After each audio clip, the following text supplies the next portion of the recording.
I have two questions to ask. The first question is, we talk about doing ease of business. We are ranked somewhere around less than 100. As this nation progresses and we wish to become the third largest democracy in the world, what are your plans to make this simpler such that businessmen like us face ease of doing business? That's the first question. And with due apologies, the second question is, why has the tone of the campaign changed from development to everything else, whether it's any party? Thank you. Yatin Shah ji का प्रश्न था। पहले तो मैं कहूँगा कि game show मजा में, मेरी भी शादी गुजरात के साथ हुई है, तो थोड़ी बहुत गुजराती मुझे भी सीखना पड़ता है अगर घर में खुशी से मुझे रहना है।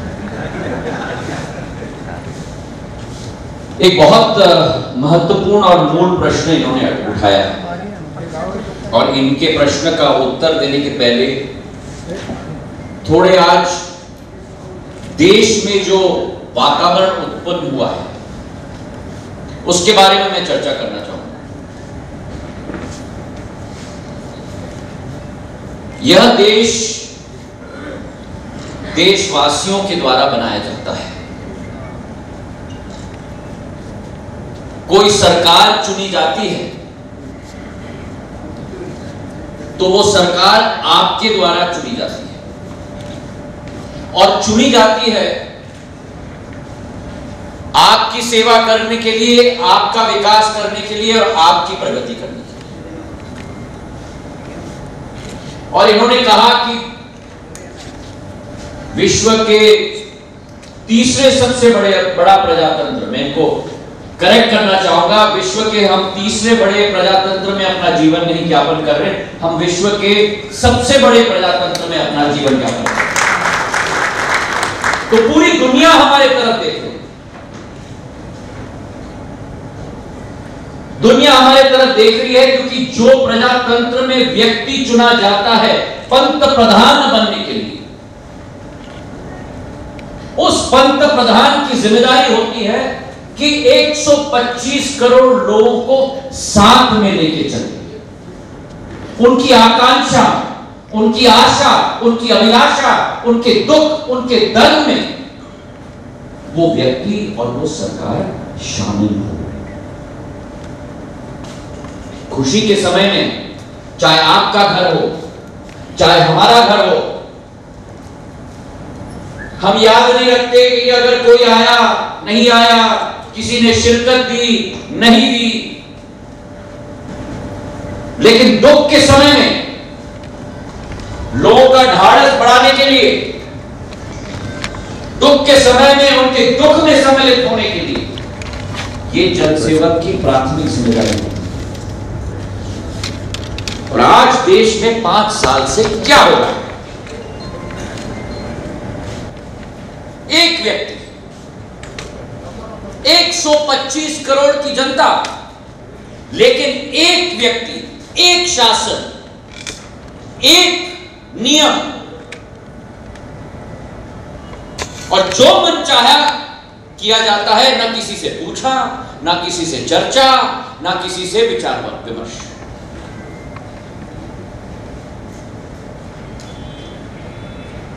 और आज उसी को हम और आप, कांग्रेस की टोपी मेरे सिर से उतार दो, देश का एक नागरिक होने के नाते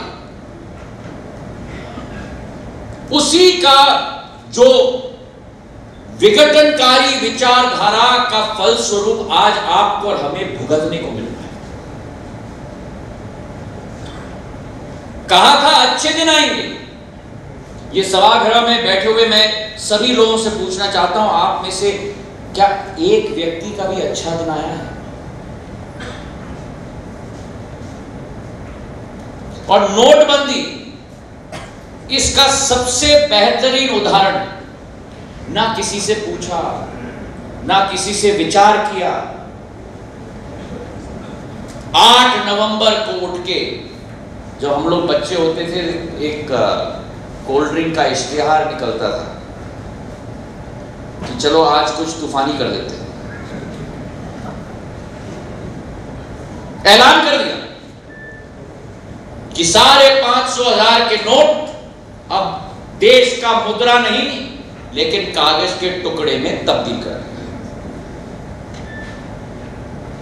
लाइन लगे लोगों के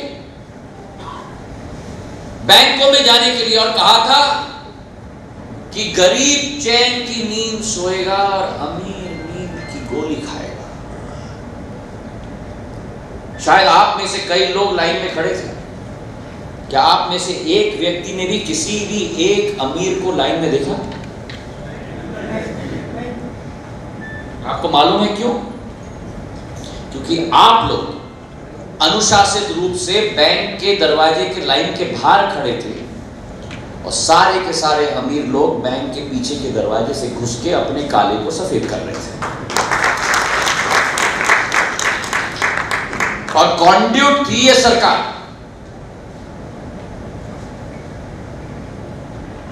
जरा आप कल्पना कीजिए, ये प्रजातंत्र है, हिटलरशाही नहीं है। मुझे आप बता दीजिए किसी भी देश में पूरे विश्व में जहां किसी सरकार ने, प्रजातांत्रिक तरीके से चुने हुए सरकार ने एक ऐसी नीति लाई हो जिसके तहत 125 मासूम लोगों की जान गई हो।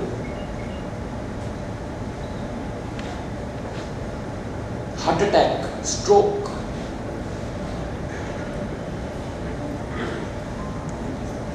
और पंत प्रधान जापान में टेलीविजन के सामने खड़े होकर कहते हैं देश के वासियों के बारे में, शादी हो रही है, पैसा नहीं।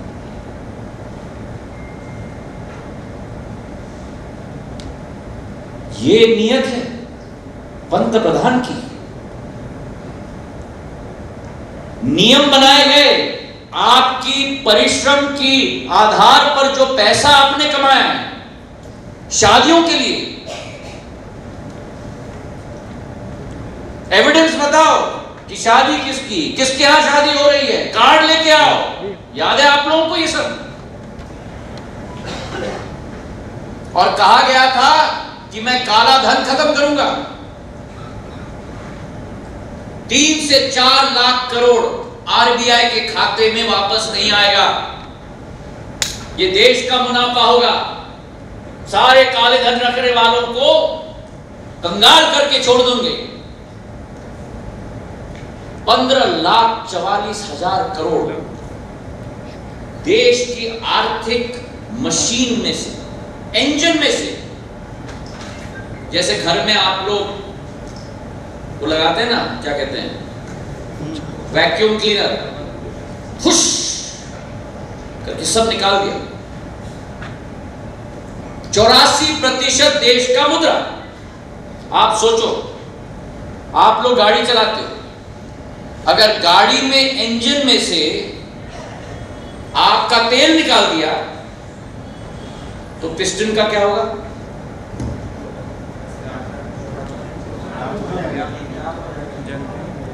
जाम नहीं होगा, विस्फोट होगा। और वही मोदी जी ने इस देश के साथ किया है। कहा था काला धन मैं खत्म करूंगा। 15,44,000 करोड़ देश का मुद्रा, देश का इंजन ऑयल, देश के आर्थिक इंजन से निकाल के चूस लिया। और 8 महीने बाद 15,28,000 करोड़ रुपए वापस आरबीआई के खाते में। तो ये पूरा एक्सरसाइज 16,000 करोड़ के लिए। और उस 16,000 करोड़ में जो भारत का रुपया नेपाल में है, भूटान में है, क्योंकि हमारा मुद्रा वहां इस्तेमाल किया जाता है, उसको नहीं गिना है इस 16,000 में। और 9,000 करोड़ आरबीआई का नया मुद्रा का प्रिंटिंग कॉस्ट। क्या बचा है? कहा इन्होंने कि नकली करेंसी हम समाप्त करेंगे। कितना नकली करेंसी? आरबीआई के अनुमान से पूरे देश में 15,44,000 करोड़ में से केवल 400 करोड़ नकली करेंसी, मतलब 0.0003%। 0.003% के लिए पूरी देश की जनता को लाइन में खड़ा कर दिया। और कितनी फेक करेंसी रिकवर हुई? 400 करोड़ के अनुमान में से 41 करोड़, 10%।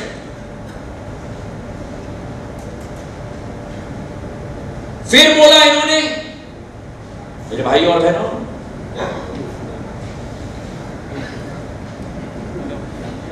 विनय जी रहे, यतिन जी, यतिन भाई, मित्रों,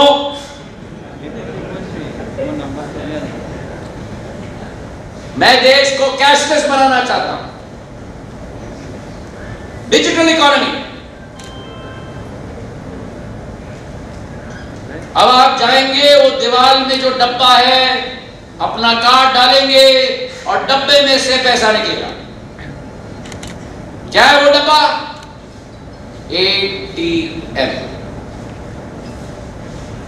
क्या मतलब है एटीएम का?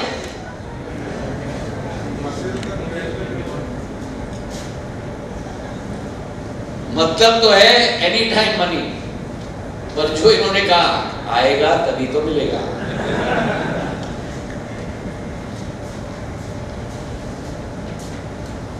तो क्या मतलब है?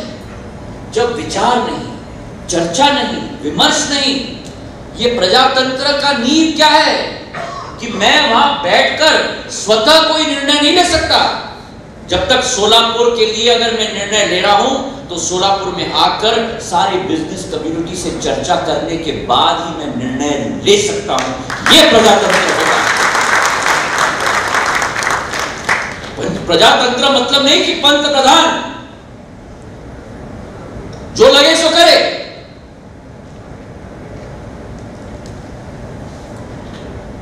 और यही असलियत जो आज देश में वर्तमान में वातावरण है। आप कह रहे हैं ईज ऑफ डूइंग बिजनेस,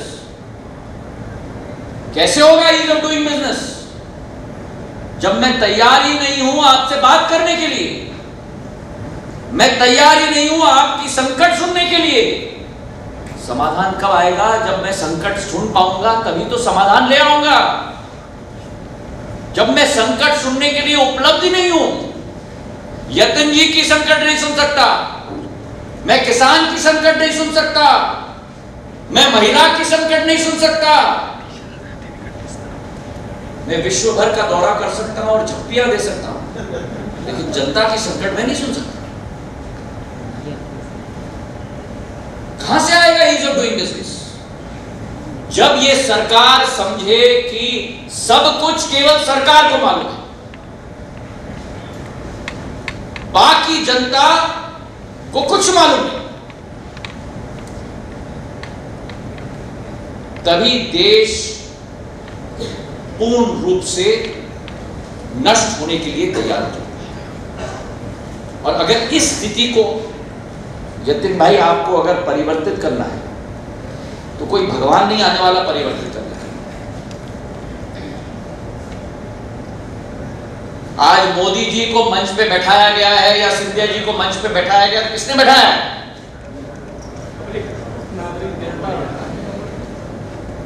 मैं कहता हूं अपने भाषण में कि मेरे जीवन में पर्वाधिकार के बाद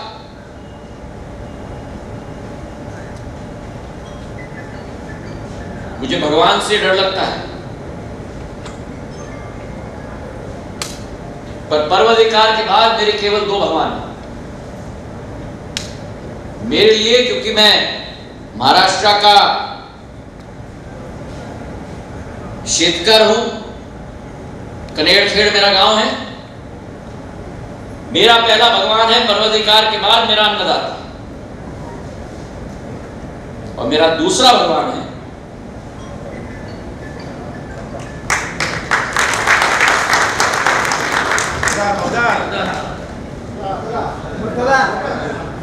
मतदाता, याद रखना, मतदाता,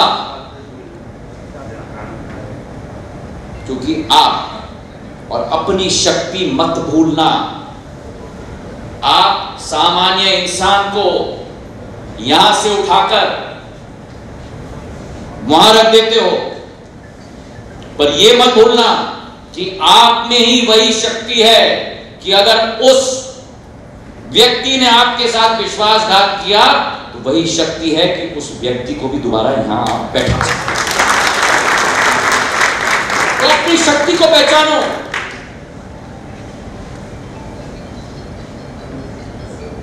यह चुनाव कांग्रेस का नहीं है, बीजेपी का नहीं है। मैं जवान हूं पर मेरी आत्मा बहुत बूढ़ी है। ये देश के अतीत और देश के भविष्य का चुनाव है। कैसी सरकार आप चाहते हो? कैसा वातावरण आप देश में चाहते हो? क्या आप चाहोगे कि आपके बच्चों को कोई सरकार कहे कि क्या वो पहने, क्या वो कहे, क्या वो खाए? क्या आप चाहोगे कि अपने बच्चों की अभिव्यक्ति की स्वतंत्रता पूर्ण रूप से नष्ट हो जाए? यह निर्णय आपको लेना होगा, मुझे नहीं। और मैंने आपको पहले ही कहा कि मैंने अपनी कांग्रेस की टोपी उतार के मैं आपसे बात कर रहा हूं, एक नागरिक के रूप में। मैं नहीं कहता कि हमने गलतियां नहीं की। भगवान ने इस पृथ्वी पर आपको भेजा है, हमको भेजा है, क्यों? कि हम अपनी गलतियों से सीखें। तो वो एहसास होना चाहिए और अपने आप को ठीक करने की एक आशा और मंशा भी होनी चाहिए, तभी तब्दील कर पाएंगे हम। और ईज ऑफ डूइंग बिजनेस की बात आपने किया, मेरी सोच स्पष्ट है। आज देश में सरकार, चाहे राज्य सरकार हो, केंद्र सरकार, सोच क्या है हमारी? वहां आपने हमको बैठा दिया तो हम बन गए गेटकीपर, चौकीदार। क्या करता है चौकीदार?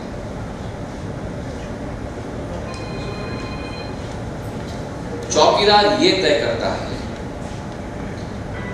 दरवाजा किसके लिए खुलेगा और दरवाजा किसके लिए बंद होगा। हमारा काम है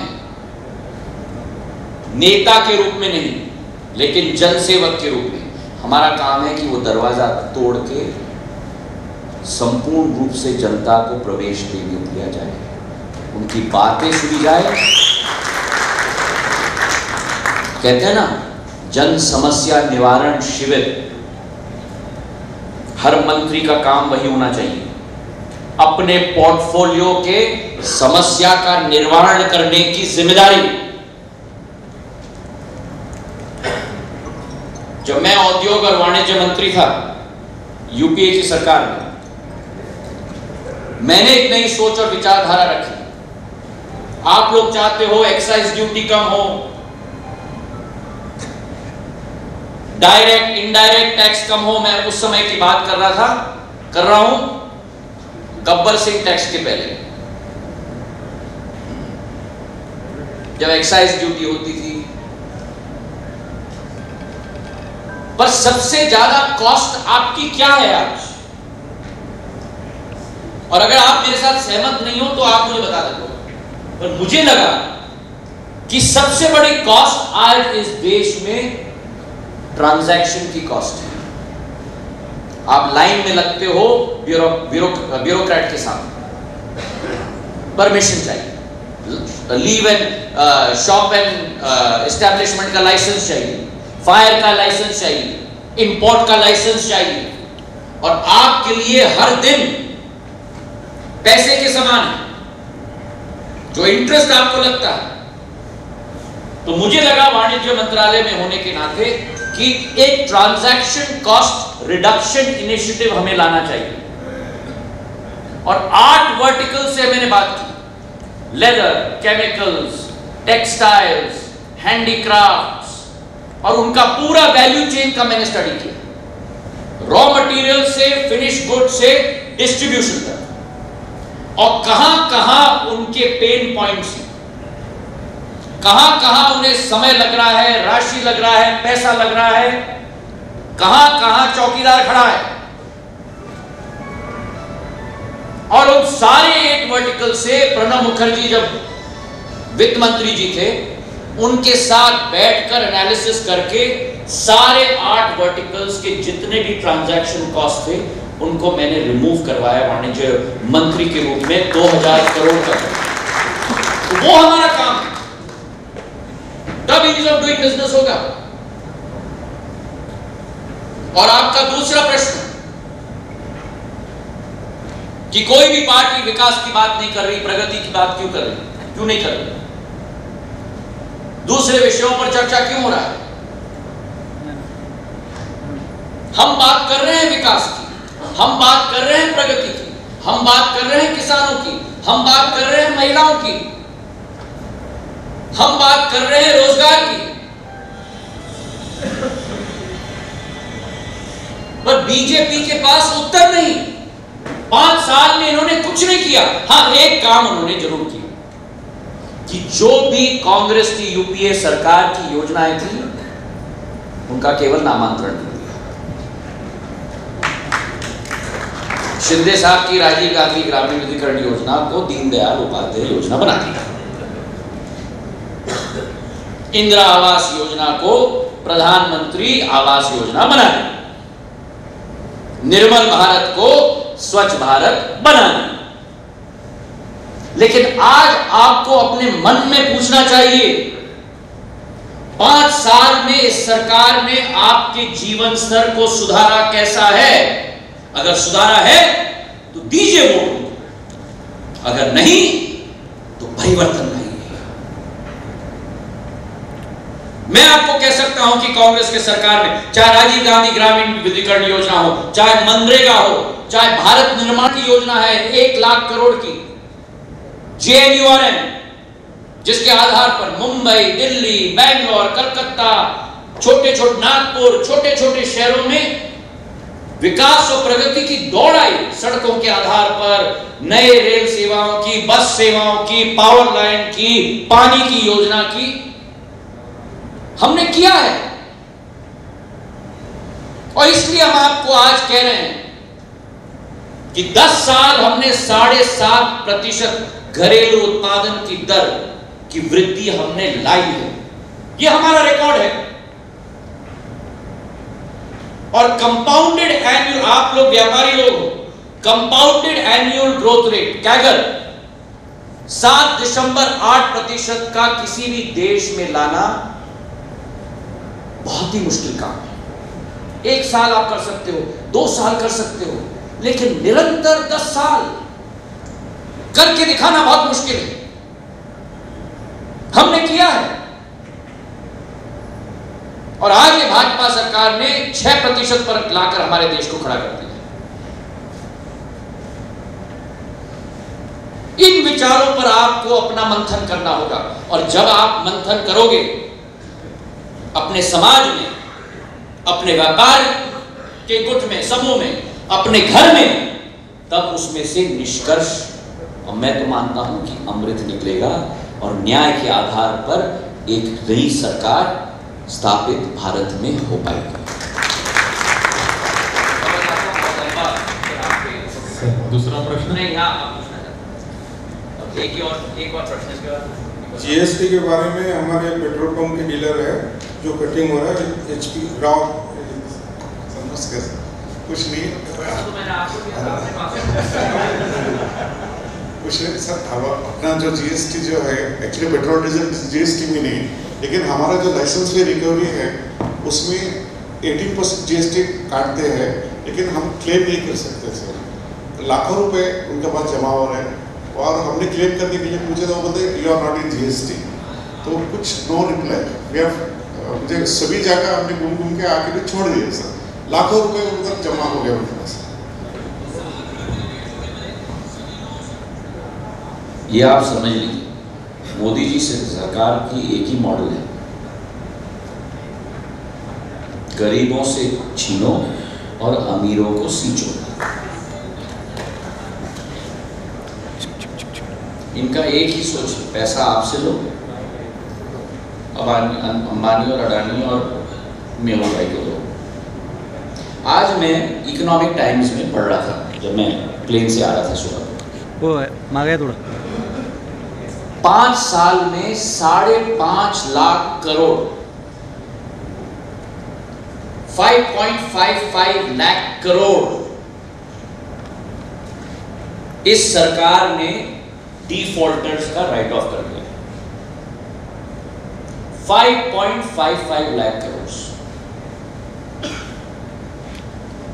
तो इनका पैसा इनको वापस नहीं दे सकते, किसान का ऋण माफ नहीं कर सकते, लेकिन 5.55 लाख करोड़ आप राइट ऑफ कर सकते हैं। और जो जीएसटी की बात इन्होंने की, हम जीएसटी के विरुद्ध नहीं हैं। जीएसटी कांग्रेस लाना चाहती थी, 7 साल बीजेपी ने जीएसटी का विरोध किया, संसद में पारित नहीं होने दिया। लेकिन हमारा था जीएसटी, इनका है गब्बर सिंह टैक्स। हमारी सोच थी एक देश एक tax, one nation one tax, एक लेवल टैक्सेशन का। इनकी सोच है वन नेशन 7 टैक्स। और बड़ा कंफ्यूजिंग हो गया आप लोगों के लिए, और अगर मैं गलत हूं तो मुझे टोक देना। कभी कभी आपके इनपुट पे अलग रेट होता है और आपके आउटपुट पे अलग रेट होता है, तो रिफंड लेना है, डेबिट लेना है, क्रेडिट लेना है, आप भी कंफ्यूज हो जाते हैं। अभी भी क्लियर है?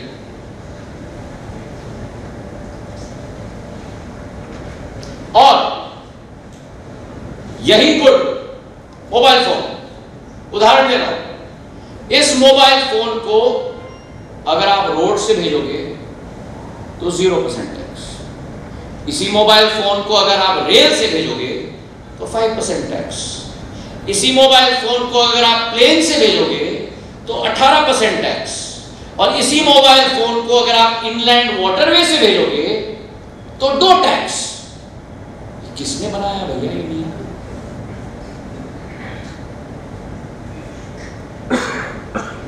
और कभी जीएसटी सोचा है आपने जिसमें पेट्रोलियम गुड्स शामिल नहीं है, जिसमें अल्कोहल शामिल नहीं है, जिसमें रियल एस्टेट शामिल नहीं है, जो 57% है हमारी इकोनॉमी का, तो आपने वन नेशन 7 टैक्स बनाया है केवल 43% के लिए, और वो भी इनको जाके 37 फॉर्म भरना पड़ता है, 37 फॉर्म। सही है कि नहीं? सही है कि नहीं? और अगर आपने 37 फॉर्म इंटरनेट के बैकबोन पर अपलोड टाइम पे नहीं किया, क्यों? क्योंकि वो इंटरनेट बैकबोन ही फेल हो गई है। गलती सरकार की नहीं है, गलती आपकी है। और इनकम टैक्स का गब्बर सिंह आ गया आपके सिर के ऊपर बैठे। इसलिए हमने कहा है कांग्रेस की सरकार बनेगी वन नेशन वन टैक्स, और उस वन नेशन वन टैक्स के साथ इसको हम स्क्रैप करेंगे। हाँ, एक मेरिट डीमेरिट रेट जरूर बनेगा, प्लस माइनस। तो जो लग्जरी गुड है वो डीमेरिट रेट में आ जाएगा, जो नेसेसिटी गुड है वो मेरिट रेट में आ जाएगा। तो कई चीजों पर बहुत लो परसेंटेज भी होगा क्योंकि वो आम जन की वस्तु है। One nation one tax, merit rate demerit rate, simple, end of story. और ये जो सिस्टम है 37 फॉर्म्स, गलती आपकी, कोई भी आपके घर पे आके आपका किताब खोले, इंस्पेक्शन करे, आपसे घूस ले, ये इंस्पेक्टर राज भी हम खत्म करके रखेंगे आप लोग। Ease of doing business, this is ease of doing business. और ये क्यों है ये भी मैं आपको बता दूं। मेहज़बीन जी के घर में 5-6 लोग। मेहज़बीन जी, जब आप घर के परिजनों के साथ बैठती हैं, चर्चा करती हैं, पिता हो, पति हो, बच्चे हो, उनसे प्रश्न पूछती हैं या वो आपसे प्रश्न पूछते हैं, उनके मन में क्या आशा है कि उत्तर जो मिलेगा सही मिलेगा? सही मिलना चाहिए। और वो क्यों मिलेगा? भरोसा है मुझ पर। क्या है आपको? भरोसा।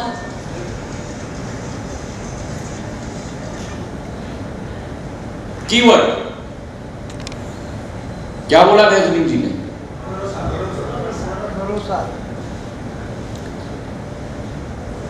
जब शासक को भरोसा नहीं ना, तभी ये वातावरण निर्मित होता है। शासक की जिम्मेदारी होती है जनता के साथ विश्वास का रिश्ता बनाने की। सभी के प्रति जो दृष्टिकोण हो ना आंखों की, ये झूठ बोल सकता है, ये झूठ बोल सकता है, लेकिन ये कभी झूठ नहीं बोल सकता। आपको लोगों के आंखों से पता चल जाएगा कि व्यक्ति सच बोल रहा है कि झूठ बोल रहा है। और परिवार में सबसे महत्वपूर्ण है विश्वास का रिश्ता, और सरकार और जनता के बीच में भी सबसे महत्वपूर्ण है भरोसा। और अगर वो भरोसा न रहे, मुझे कोई विद्या तब सबको आप मानोगे कि चोर है।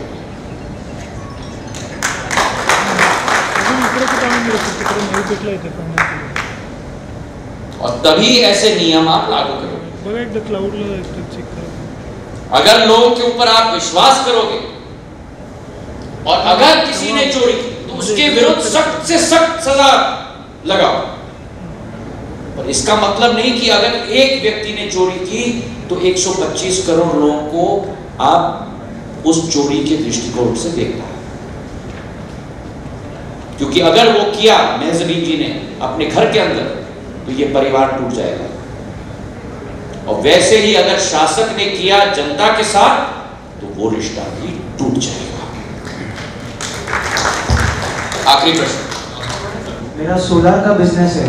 बेसिकली मेरा 3-4 दिन में मेरे टेक्नीशियंस और इंजीनियर सोलर का इंस्टॉलेशन कर देते हैं, बट जो उसका डॉक्यूमेंटेशन का प्रोसेस है, it takes around 1 and 2 months का ड्यूरेशन चला जाता है।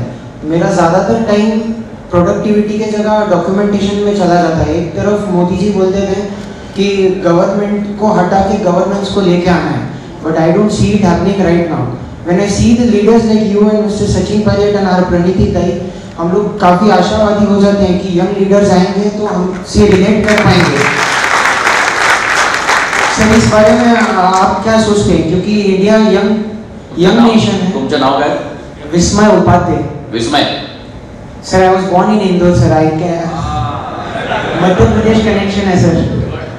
पर मध्य प्रदेश कनेक्शन भी नहीं है तो महाराष्ट्र का कनेक्शन है, वो भी मेरे लिए उतना ही महत्वपूर्ण है। सर सी मेरा दिल मध्य प्रदेश में है, लेकिन मेरी जान तो अभी भी महाराष्ट्र में है। Sir same vice versa. बहुत इंपॉर्टेंट प्रश्न sir. Minimum maximum governance, minimum government. हुआ क्या? Minimum governance, maximum government. आज बीजेपी के मंत्रियों को देखो किस तरीके से चलते हैं। मतलब जैसे कि सब पूरा ज्ञान मां सरस्वती ने उनके जहन में ही डाल दिया है।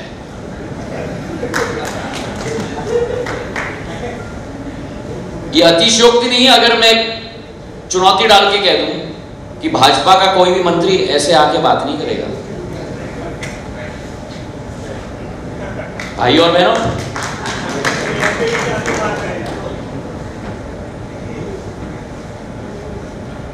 ये तो उदाहरण ऐसा है ना, मैं अपने ग्रामीण क्षेत्र में कहता हूं किसानों के बारे में। हम सोलापुर आते हैं, दिल्ली मुंबई जाते हैं, वहां बड़े बड़े बिल्डिंग्स हैं, स्काई स्क्रेपर्स। एक दिन यतिन भाई गए थे न्यूयॉर्क, तो यतिन भाई न्यूयॉर्क में चल रहे थे, तो यतिन भाई न्यूयॉर्क में ऐसे नहीं चल रहे थे, यतिन भाई न्यूयॉर्क में ऐसे चल रहे थे,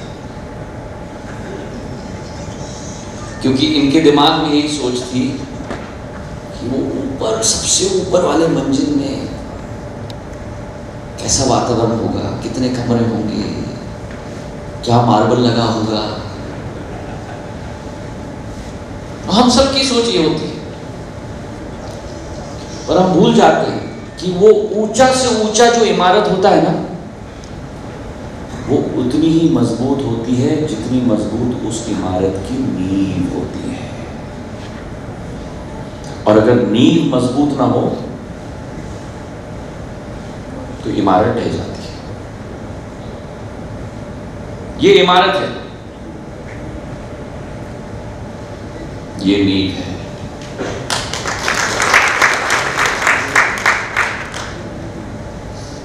इनका प्रश्न,